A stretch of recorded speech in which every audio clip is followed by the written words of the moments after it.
चला या लक्षवेधी सुरू करा. अध्यक्ष महोदय, मी अतिशय महत्त्वाच्या व हजारो शेतकरी कुटुंबाच्या हिताची संबंधित या लक्षवेधीच्या माध्यमातून सरकारचं लक्ष वेधू इच्छितो. अध्यक्ष महोदय, गुजरात राज्यातील खावडा येथील नवीकरणीय ऊर्जा प्रकल्पातून निर्माण होणारी वीज आपल्या महाराष्ट्रामध्ये येते आणि ही वीज निर्मित होत असताना महाराष्ट्रातील पालघर, ठाणे, रायगड इथून आता पुणे जिल्ह्याकडे या वीज प्रकल्पाचं काम सुरू झालेले आहे.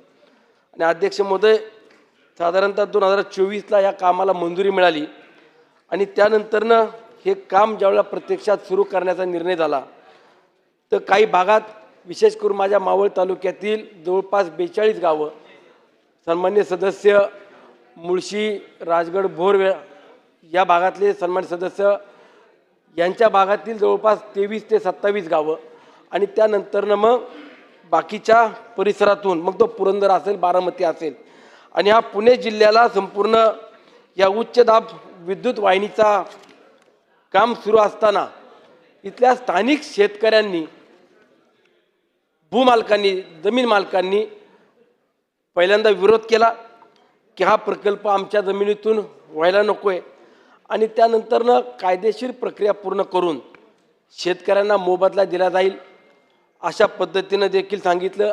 आणि ह्या मोबदल्याची ज्यावेळेला रक्कम समोर आली तर अक्षरशः तुटपुंजी अशी मदत तिथल्या शेतकऱ्यांना देण्याचा निर्णय या संपूर्ण प्रकल्पाचे अधिकारी जे आहेत त्यांनी घेतला. ज्या ठिकाणी टॉवरची उभारणी केली जाते त्याला बाजारभावाप्रमाणे पैसे दिले जात आहेत. आणि अध्यक्ष महोदय, ज्यावेळेला या 42 किलोमीटर माझ्या मतदारसंघातली लाईन पूर्ण होती त्यावेळेला टॉवरच्या साईडची जी विद्युत वाहिनी आहे त्या विद्युत वाहिनीचा खालचा भाग आणि त्याच्या बाजूचा जवळपास 100 मीटर एवढा परिसरामध्ये भविष्यात तो शेतकरी, तो जमीन मालक काही करू शकत नाही. आणि आज आपण जर पाहिलं असेल तर मावळ, मुळशी, राजगड, भोर हा संपूर्ण परिसर हा कृषी किंवा डोंगर दऱ्यातला परिसर आहे आणि या ठिकाणून ही वाहिनी जात असताना शेतकरी वर्षातलं एकच पीक, तेही भाताचं पीक आमचा शेतकरी करतो आणि ते आज जर ही लाईन सुरू झाली तर त्या लाईन खाली जाऊन पाण्याखालचं काम शेतकरी करू शकत नाही.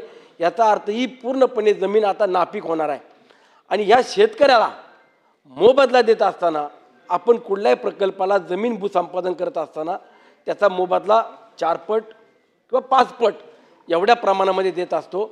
आणि यामध्ये त्यांनी विशेष काही निकष लावले आणि सांगितलं की आम्हाला जागा ताब्यात घ्यायचीच नाही आहे, त्यामुळे आम्ही यांना काही मोबदला देतोय तो त्यांच्या पिकाचं नुकसान या अनुषंगाने देतोय, परंतु भविष्यात तिथं पीक पाणी कधीच करू शकत नाही, त्या जागेचा कुठलाही फायदा किंवा त्या ठिकाणी कुठली डेव्हलपमेंट करू शकत नाही.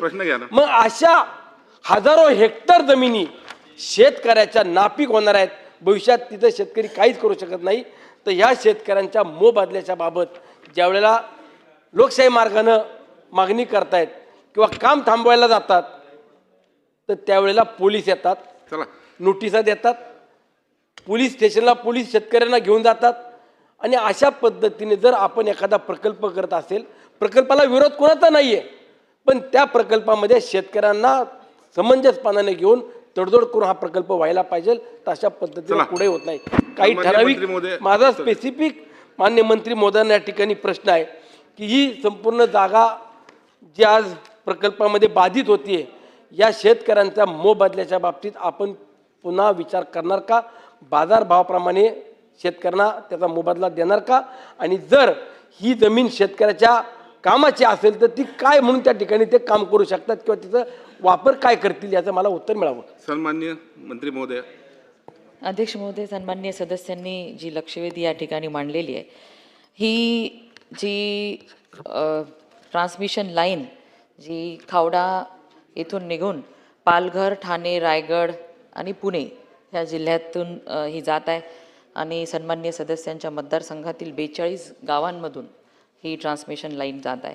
अध्यक्ष महोदय, 2010च्या पूर्वी ह्या विजेची कामं ज्या ठिकाणी ऊर्जा विभागाची होत होती त्या ठिकाणी त्या शेतकऱ्याला कुठलाही मोबदला दिला जात नव्हता. पण 2010ला एक धोरण आणलं आणि त्यामुळे बाजारभावाच्या 25%, 50% आणि 65% अशा पद्धतीने त्या शेतकऱ्यांना मोबदला दिला जात होता.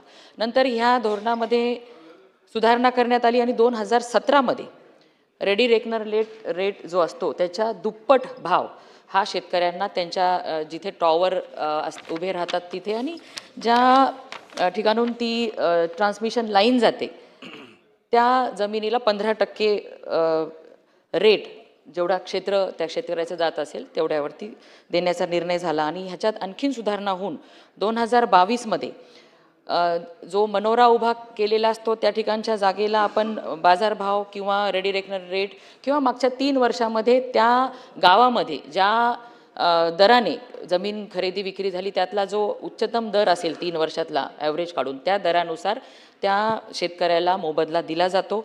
आणि जी ट्रान्समिशन लाईन जाते त्यातूनही जे क्षेत्र जातं त्या क्षेत्राला 30% भाव आपण वाढवून दिलेला आहे.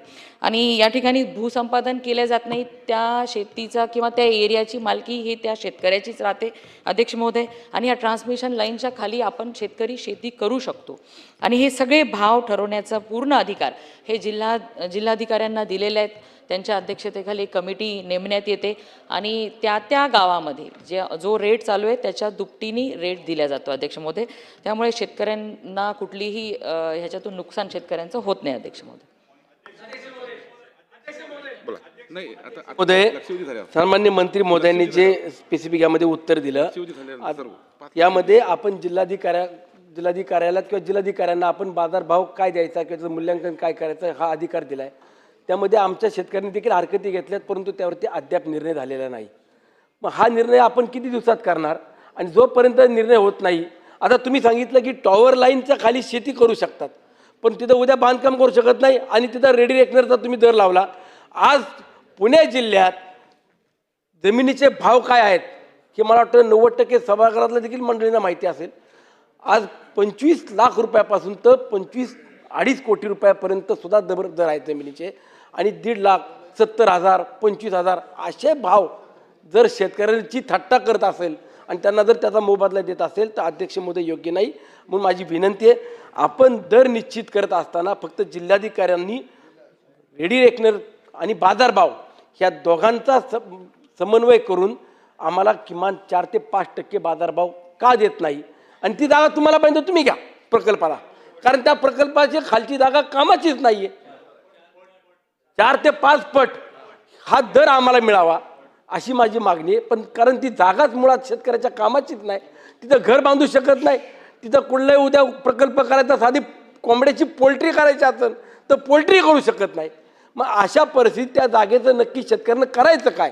ही जागा त्या प्रकल्पाला घ्यावी, आम्हाला 5 पट 4 पट जो दर तुम्हाला वाढून देता येईल तो द्यावा अशी माझी मागणी आहे. परंतु अध्यक्ष महोदय यामध्ये आपण जिल्हाधिकाऱ्यांना अधिकार दिले असं सांगताय तर हे किती दिवसामध्ये जिल्हाधिकारी या दरावरती निर्णय घेतील आणि तोपर्यंत आपण हा प्रकल्प थांबवाल का अशी माझी विनंती. मंत्री महोदय. अध्यक्ष महोदय आपल्याला दर मान्य नसतील तर जिल्हाधिकारी